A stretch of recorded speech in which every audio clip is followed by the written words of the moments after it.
জিজ্ঞাসা করছিলাম, কিন্তু ও মনে করেন পড়তে চায় না।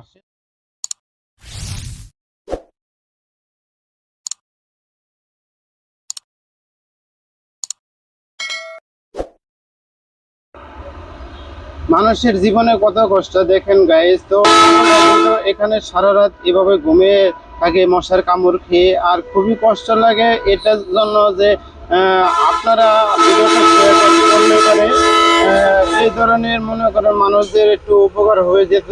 দেখেন এরকম জায়গার ভিতরে ময়লা আবর্জনা, আর ময়লা আবর্জনার ভিতরে কিন্তু সে আছে মশার কামড় খেয়েও, তবু তার কিন্তু সে কিন্তু বুঝতে পারতেছে না যে সে মশার খাইতেছে। তো আপনারা ভিডিওটা বেশি বেশি করে শেয়ার করে দিবেন, এজন্য যে যারা মানবতার ফেরিওয়ালা আছে তারা জানি ভিডিওটা দেখে তারা ওকে নিয়ে গিয়ে ভালো কোনো জায়গায় ব্যবস্থা করে দিতে পারে, ভালো পজিশনে রাখতে পারে।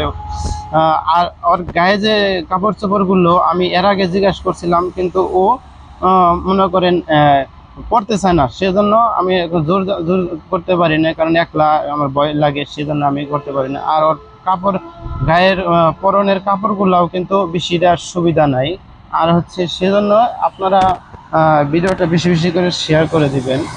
দেখতে পাচ্ছেন ওর ওর পজিশন কিন্তু বেশি ভালো না, শরীরের পজিশন দেখেন, খুবই কষ্ট হচ্ছে আমার ভিডিওটা দেখে। আর আপনারা ভিডিওটা বেশি বেশি করে যদি শেয়ার করে দেন, আর শেয়ারের মাধ্যমে আপনার আমার মনে হয় যে ও ভালো কোনো জায়গায় ভালো পরিবেশে থাকতে পারবে। সেজন্য ওর আমার মনে হয় না যে ওর কোনো কর্তৃপক্ষ ওর কোনো গার্জিয়ান আছে, মনে হয় না।